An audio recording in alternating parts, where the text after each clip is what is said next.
नमस्कार. आज आपण बुद्धिमत्ता चाचणी पद्धतीचे विश्लेषण आपण पाहणार आहे. सुरुवातीला आपण जो विषय पाहतोय त्या विषयाचं गांभीर्य पाहूया.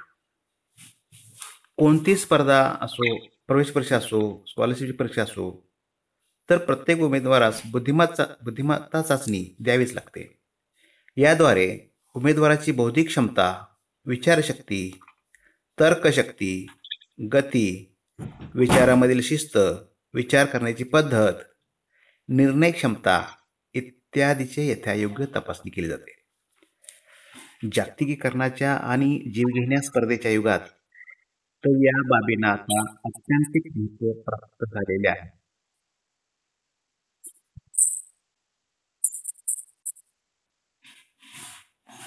अत्यंतिक महत्त्व आलेले आहे.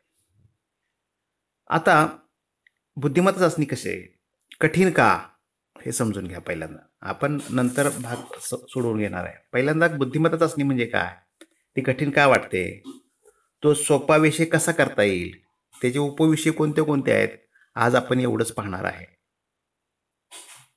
शांतपणे ऐकून घ्या. बुद्धिमत्ता चाचणी कठीण का वाटते आपल्याला, तर सर्व परीक्षामधून, प्रवेश परीक्षामधून, स्कॉलरशिपमधून बुद्धिमत्ता चाचणी हा विषय अनिवार्य असूनही अजूनही प्राथमिक शाळेपासून नव्हे तर माध्यमिक शाळेत या विषयाची साधी तोंड ओळख देखील बदलत्या काळात करून दिली जात नाही. त्यामुळं चाचणीच्या वेळी सर्वच उमेदवार भांबावून जातात.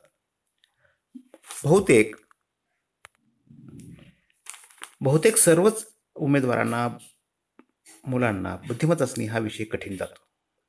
त्याचे आणखीन एक कारण म्हणजे हे प्रश्न सोडवण्यासाठी उमेदवारास वेळ पुरत नाही हे आहे. आणि वेळ न पुरण्याचे सर्वात महत्त्वाचे कारण म्हणजे बुद्धिमत्ता चाचणीचा सातत्याने सराव न करणे हे होय. प्रश्नपत्रिकेतील मागील प्रश्नपत्रिकांचे काळजीपूर्वक अवलोकन केलं असता यातील सर्व प्रयत्न केल्यास सुटण्यासारखे आहेत हेही उमेदवाराच्या लक्षात येतं. याचे वर्गीकरण समजण्यासाठी या संदर्भातील संदर्भ ग्रंथ भरपूर बाजारात आहेत. मला वाटतं बरेच तुम्ही पुस्तकं घेतली असतील. विशेष म्हणजे हा संदर्भ ग्रंथ स्पष्टीकरणासह उपलब्ध आहेत. काही असे आहेत की नुसतेच उदाहरणं आहेत, पण स्पष्टीकरणासह जे संदर्भ ग्रंथ आहेत ते घेतलं पाहिजे. मात्र त्यासाठी यशस्वी होऊ इच्छिणाऱ्या उमेदवारांनी ही बाब गांभीर्याने घेतली पाहिजे. यासाठी मित्रांचा ग्रुप तयार केला पाहिजे. असे प्रश्न सोडण्यात पद्धतीने एकमेकांच्या समजून घेतल्या पाहिजेत. म्हणजे सांघिक चर्चा केल्यानंतर त्याचं उत्तर आपल्याला समजून येतं. त्या पद्धतीत शॉर्टकट्स उमेदवारांना जिभेवर असणं अत्यंत आवश्यक आहे. शॉर्टकट असतं त्यामध्ये. मुख्य म्हणजे चाचणीसाठी रोजच्या रोज बघा, हे जर शिकायचं असेल तर रोजच्या रोज अर्धा तास सातत्याने सराव करणं आवश्यक आहे. कठीण काहीच नसतं. कठीण कंटाळा असतो, कठीण सराव करणं हे असतं. वेळेवर तासावर हजर न होणे हे कठीण आहे, बाकी काही नाही. आपण वेळेत जर असलो, शांतपणे ऐकून घेतलं, तो विषय समजून घ्या पहिल्यांदा आणि मग तुम्ही करू शकता. हे सातत्यानं सराव करणं आवश्यक आहे. कठीण काहीच नसतं. कठीण फक्त कंटाळा, कठीण सराव असतो. आपण स्वतःच काही कारणं सांगतो, काही ना काही, आणि मग कठीण होत जातं. त्यामुळे बुद्धिमत्ता चाचणीचा विषय अतिशय सोपा असूनही आपणास कठीण वाटतो. बुद्धिमत्ता चाचणी सोपा विषय कसा, याविषयी मी तुम्हाला सांगणार आहे. प्रत्येक विषयास स्वतःची एक अंतर्निहित शिस्त असते. स्वतः शिस्त आहे. तुम्हाला कोणता विषय तुम्ही कसा सांभाळून घ्यायचा आहे ही शिस्त आहे. आता बऱ्याच मुली, काही हुशार ज्या आहेत, त्यांनी खरंच वही आणि पेन ठेवला असेल, मी काय म्हणतोय ते लक्षात घेतलं असेल. स्पर्धा परीक्षा तसेच प्रवेश परीक्षा असतील, म्हणजे तुमची आता नवोदय प्रवेश परीक्षा असेल, प्रत्येक यंत्रणेने बुद्धिमत्ता चाचणी अभ्यासाची एक विशिष्ट चौकट ठरवलेली आहे. त्या विशिष्ट चौकटीतला बुद्धिमत्ता चाचणीतला सर्वच्या सर्व प्रश्न विचारले जात असतात. उलट इतर विषयांचा अभ्यास बुद्धिमत्ता चाचणीच्या अभ्यासापेक्षा तुलनेने मोठा आणि विस्तारित असा आहे. त्यामुळं बुद्धिमत्ता चाचणी हा विषय अंकगणितासारखा आहे. म्हणजे काय असं वाटतं, सर गणित शिकवायला लागली काय. त्याचे विषय उपविषय समजून घेतले तर त्या विषय उपविषयाच्या सोडण्याच्या पद्धती समजून घेतल्यास, प्रश्न सोडण्याच्या सातत्याने प्रयत्न केल्यास उलट हा विषय उमेदवारांना सोपा वाटू लागतो. तो सराव विषय उपविषय धरून केल्यास बुद्धिमत्ता चाचणी हा विषय अगदीच सोपा वाटतो. आता ह्याचे उपविषय कोणते कोणते आहेत बुद्धिमत्ता चाचणीचे ते आपण पहिल्यांदा समजून घेऊया. बुद्धिमत्ता चाचणी हा विषय तसा तुलनेने सोपा आहे, मात्र यासाठी या चाचणीत विचारल्या जाणाऱ्या प्रश्नांचा तपशीलवार अभ्यास करणं महत्त्वाचं ठरतं. त्यासाठी अनेक विषय उपविषय आहेत. त्या सर्वांना एक अंतर्निहाय शिस्त आहे. त्या शिस्तीचा तर्कशास्त्राचा बारकाईने अभ्यास केल्यास हा विषय किती सोपा आहे हे आपल्याला लक्षात येईल. मात्र त्यासाठी त्या उपविषयांचा भरपूर सराव करणं हाच एकमेव पर्याय आहे. त्यासाठी प्रथम आता आपण विषय उपविषयता सविस्तर विश्लेषण बघूया. पहिला विषय आहे शाब्दिक समानता. आपण हा विषय घेतलाय, इंग्रजी मराठीमध्ये येतो हा विषय. यातील प्रश्न इंग्रजी किंवा मराठी शब्दाशी संबंधित असतात. याद्वारे शब्दांचा अर्थ, विचार यांची समज येणं, या ठिकाणी दोन शब्दांची तुलना करता येणं, यातले दोन उपप्रकार आहेत. शाब्दिक समानतेमध्ये दोन उपप्रकार. पहिला समानार्थी शब्द. यात प्रथम शब्द द्वितीय शब्द याचा संबंध असला जातो. बृहतचा अर्थ काय? विशाल. घर्षणचा काय? दुसरा विरुद्ध शब्द समान शब्द तर प्रतिरोध. विरुद्ध शब्द बघा, यात प्रथम शब्द आणि द्वितीय शब्द एकमेकांच्या विरुद्ध असतात. प्रथम प्रकाश काय होणार? अंधार. दिवस असेल तर काय उत्तर होणार? रात्र. म्हणजे समान शब्द आणि विरुद्ध शब्द हे समजून घ्यायचं. नंतर कारण प्रभाव शब्द लक्षात घ्या. म्हणजे उदाहरणार्थ बघा, रोग हा शब्द असेल तर त्याचं उत्तर काय येणार आहे? रोगामुळे मृत्यू येणार आहे. आता तुम्ही धावला तर काय होणार आहे? थकणार आहे. म्हणजे कारण प्रभाव संबंध शब्द सुद्धा आपल्याला समजून घेता आले पाहिजे. नंतर निर्माता निर्मिती संबंध. अशा उपप्रश्नात प्रथम शब्द निर्मात्याचा तर द्वितीय शब्द निर्मात्याचा किंवा त्याचा विरुद्ध असतात. बघा, मूर्तिकार काय करतो? मूर्ती बनवतो. निर्माता निर्मिती लक्षात घ्या. मूर्तिकार काय करतो? मूर्ती बनवतो. लेखक काय करतो? काय बनवतो? पुस्तक बनवतो. म्हणजे हे अगदी बरोबर. तर हे असं निर्माता निर्मिती संबंध आपल्याला माहिती आहे. कुंभार काय करतो?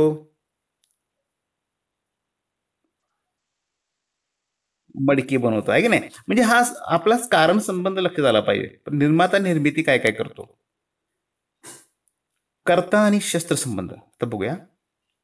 या प्रश्नात साधक आणि साध्य असतं, याचा संबंध असतो. उदाहरणार्थ लेखकचा काय संबंध कशाशी असेल? लेखणीशी. तसं शिकारीचा संबंध काय असेल? अरे, शिकारीचा संबंध काय लेखकानं काय साहित्य घेतलं?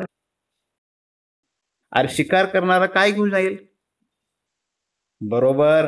म्हणजे हा संबंध आहे की नाही, कर्ता शस्त्र संबंध त्याचे. दुसरा आहे बघा, पूर्णांश. अणूचा संबंध कशाशी येणार आहे? इलेक्ट्रॉन्स येतो, बरोबर. तसं सैन्य दलाचा संबंध कशाचा कोणाचा येईल? सैन्य दलात कोण असतं? सैन्य दलात सैनिक असणार ना. पोलीस दलात कोण असणार? पोलीस दलात कोण असणार? म्हणजे प्रत्येक दलामध्ये एक वैशिष्ट्य असतं. शाळेत कोण असणार? शिक्षक असणार ना. विद्यार्थी शिक्षक हे असं, म्हणजे हा तुम्हाला लक्षात आला पाहिजे. तर संबंध या प्रश्नात दोन्ही शब्द समानार्थी असतात तर त्याचा संबंध समान नसतो. बघा, उदाहरणार्थ उच्च, त्याला काय म्हणतो आपण? उच्चतम. भांडणाला काय म्हणतो आपण? भांडणाचं रूपांतर कशात होतो? युद्ध. म्हणजे त्याचा स्तर, वरचा स्तर काय तो आपल्याला माहित असला पाहिजे. मग स्तर संबंध अशा प्रकारचे शब्द येतात. वर्गीकरण संबंध. यामध्ये या प्रश्नात शब्द आणि द्वितीय शब्दातील वर्ग किंवा श्रेणी दर्शवतो. उदाहरणार्थ चिमणीचं काय होईल? चिमणी कशा बसते? चिमणीला काय म्हणतो आपण? पक्षी म्हणतो, आहे की नाही? झाडाचा संबंध कशाशी येईल? पानाशी येईल का खोडाशी येईल? पाणी, बरोबर. वर्गीकरण असे प्रकारचे वर्गीकरण येतं. आता प्रयोजन संबंध शब्द. या प्रश्नात वस्तू आणि तिचे प्रयोजन असतं. आता लेखणीचं प्रयोजन काय सांगा बरं? लेखणीचं प्रयोजन काय होईल? लेखणी काय करते? त्याचं प्रयोजन काय लेखणीचं सांगा? लिहिणे. म्हणजे लेखणीचा संबंध कशा येतो प्रयोजनाचा? लिहिणे. आता सुईचा संबंध काय येतो? अरे सुईचं शिवणे. अरे प्रयोजन काय त्याचं? सुई काय कर? सुई शिवतात. लेखणी लिहिते. लक्षात आलं का? बंधू काय करणार नाही? शिकार करणार ना. म्हणजे असं प्रत्येकाचे संबंध, असे प्रत्येकाचे संबंध असतात, प्रयोजन असतात, हे समजून घ्या. आता लिंग संबंध सुद्धा असतात बघा. बघा, विद्वानाला म्हणजे जसं स्त्रीला पुरुष म्हणतो आपण, आहे की नाही? तसं विद्वानचं काय होईल? स्त्रीला काय म्हणतात? विदुषी म्हणतात. काय म्हणतात त्याला? विदुषी. आता आता यशस्वी पुरुष झाला, पण स्त्रियाला काय म्हणतात मग?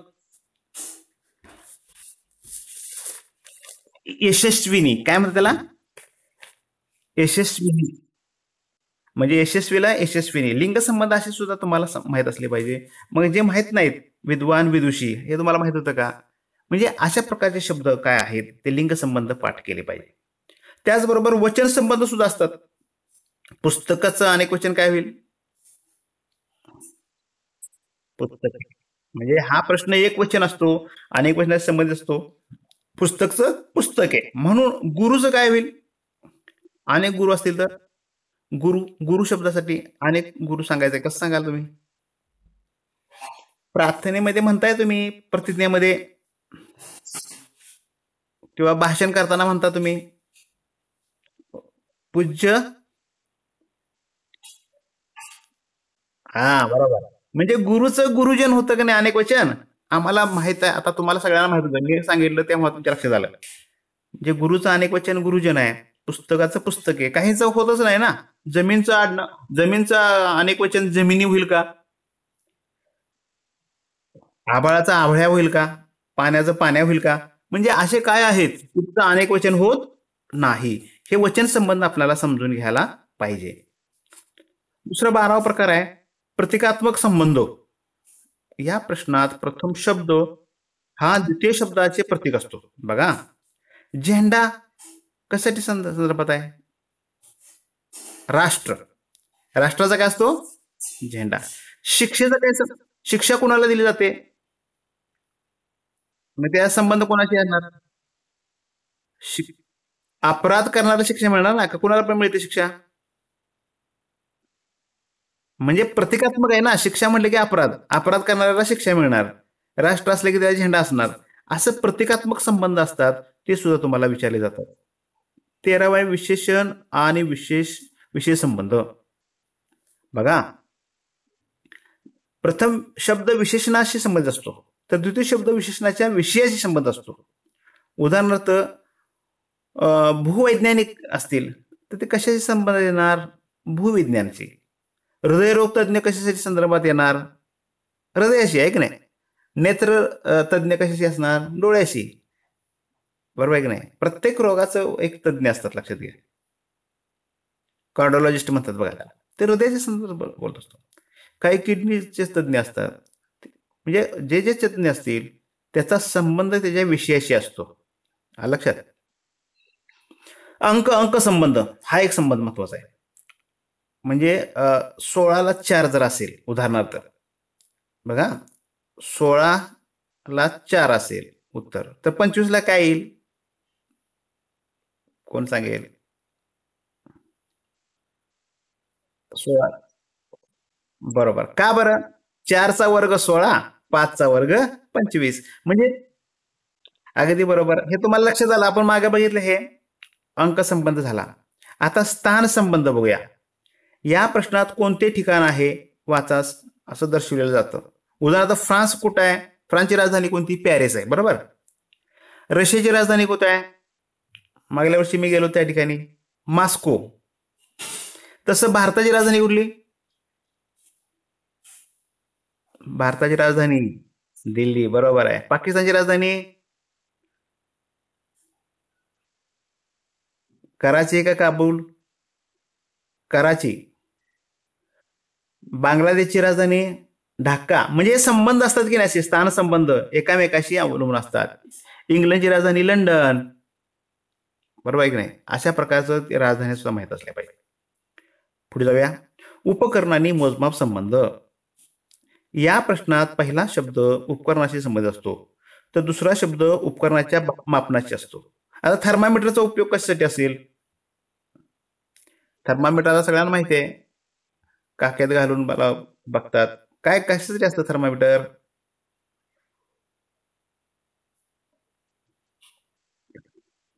काय बघतात शरीराचा? शरीराचं काय बघतात? म्हणजे तापमान बघतो आपण. थर्मामीटरनं काय बघतो? तापमान बघतो. आता एमीटर माहित आहे का? एमीटर तो विद्युत प्रवाह बघतो. म्हणजे प्रत्येक उपकरणाचा काय काय उपयोग आहे हे असं विचारलं जातं. उपकरण आणि मोजमाप. क्रमसंबंध. यात प्रथम शब्द हा द्वितीय शब्दाशी क्रमिक शब्दाशी जोडलेला असतो. उदाहरणार्थ, जानेवारी नंतर काय येईल? फेब्रुवारी. जानेवारी नंतर फेब्रुवारी आहे. तर लहानपण नंतर काय येईल? वृद्धपण का तरुणपण? लहानपणानंतर तरुणपण येईल का वृद्धपण येईल? हा, तरुणपणानंतर काय येईल? वृद्धपण. हा क्रम आहे की नाही? हा क्रम लक्षात आला का? तसं जानेवारी नंतर फेब्रुवारी, फेब्रुवारी नंतर काय येईल? मार्च.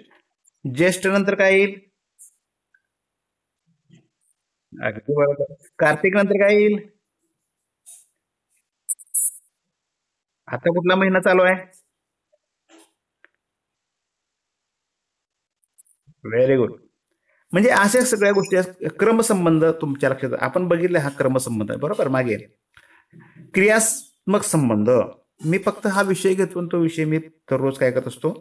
फक्त तुम्हाला कसं आहे, काही बऱ्याच मुली त्यामध्ये असतात, काय मागल्या वेळेला तर 3च हजर होत्या. क्रियात्मक संबंध. यात पहिला संबंध कार्य करणाऱ्याशी, तर दुसरा संबंध कार्याशी संबंधित असतो. शिक्षकाचं काय काम बरे सांगा बरं? मी आता शिक्षक आहे, काय करतोय तुम्हाला? शिकवण. वकील काय करतो? कोर्टामध्ये वकिली करणे. वकिली करणे. डॉक्टर काय करतो? रोगी तपासणे. म्हणजे कार्यात्मक संबंध आहेत की नाही? क्रियात्मक संबंध आहेत की नाही एकमेकाशी? असे शब्द काय येतात तेव्हा आपण समजून घ्यायचं. किती विषय आहेत बघा. जवळपास 20 विषय तुम्हाला सांगतोय मी आता. आज हा विषय 19वा विषय चालू आहे. पशु आणि बछडा. गायला काय असतं? वासरू. 3 त्रिक 9, 9 त्रिक 27. 27. 4 चा घन 4 × 16, 16 × 64. 4 चा घन 64. असं तुमच्या लक्षात असलं पाहिजे. 5 चा घन 5 × 5 = 25, 25 × 5 = 126. म्हणजे अशा प्रकारचे घन सुद्धा आपले पाठ असले पाहिजे. मूळ क्रमांक. कळलं का? मूळ संख्या कोणत्या कोणत्या? 2 ही मूळ संख्या लहान आहे सर्वात, लक्षात घ्या. 2ला विभागणी होते का कशाची? नाही ना. मूळ संख्या म्हणजे काय, की ज्या संख्येचं कुठल्याही संख्येनं भाग जात नाही त्याला, त्या संख्येनं जातो फक्त, अशी संख्या असते त्याला म्हणतात मूळ संख्या. आता नंतर 3ला भाग जातो का कशाने? 5ला भाग जातो का? तुम्हाला पुढच्या वेळी मी इरोस्थेनिस चाळणी घ्या, इरोस्थेनिस चाळणी काय ना, ते पुढच्या वेळी आपण घेऊया. म्हणजे तुम्हाला सगळ्या मूळ संख्या लक्षात येतील. यानंतर अंकाची पुनरावृत्ती हा एक भाग असतो. तो एक पण बघितला मागे. अंकांची बेरीज, गुणाकार, भागाकार यावर आधारित उदाहरण असतात. आता उदाहरणात एक असं उदाहरण घेतलंय. 101 लिहून घ्या. 169.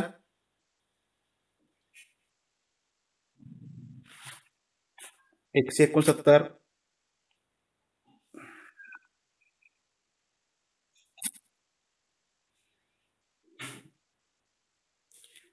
दुसरा 129. सॉरी, 121 घे. 121. 121 घ्या. 29च्या जागी 21 घ्या. घेतला 121. तिसरा 181. 181. 81. 181. आणि चौथा आहे 144.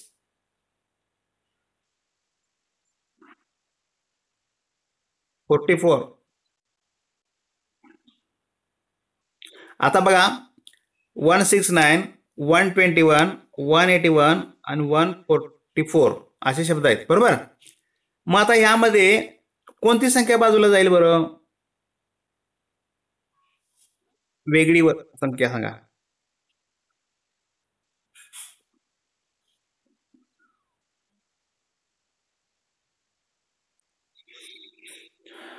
11चा वर्ग काय? 121. 12चा वर्ग 113चा वर्ग 13चा वर्ग 13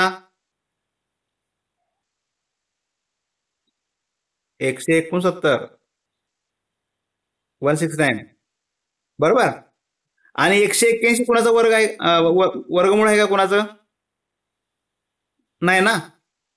त्यामुळं बाकीच्या संख्याचा वर्ग आहे, बाकीच्या संख्यांचा वर्ग आहे, पण ह्याचा 181 हे कुणाचा वर्ग नाही आणि म्हणून ती संख्या बाजूला झाली.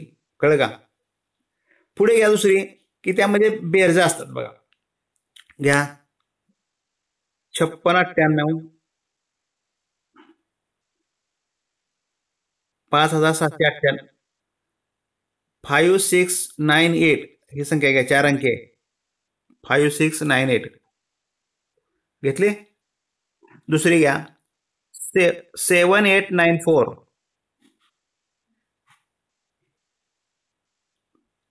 तिसरी घ्या 9865 आणि चौथी घ्या 8793. आता बघा ह्यामध्ये काय झाले बघा, कुठली संख्या बाहेर निघेल? जेव्हा मोठ्या संख्या अशा येतात की नाही तेव्हा काय करायचं, त्यांच्या बेरजा करून बघायला. दुसरी 7894.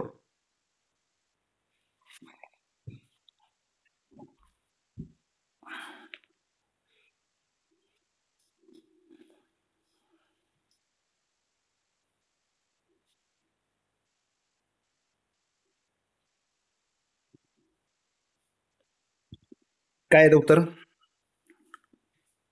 बेरजा केल्या, अंकांच्या बेरजा केल्या का?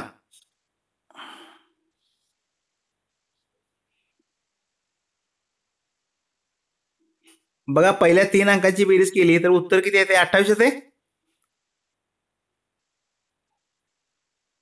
28. आणि चौथ्या अंकाची बेरीज किती येते? 28 येत नाही, म्हणून चौथा अंक बाजूला आला. लक्षात.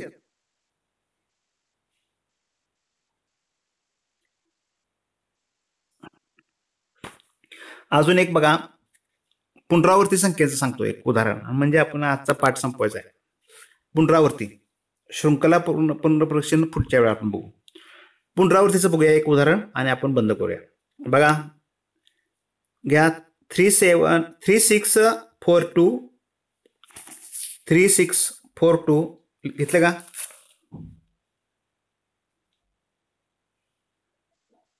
पुढचा 4249 4249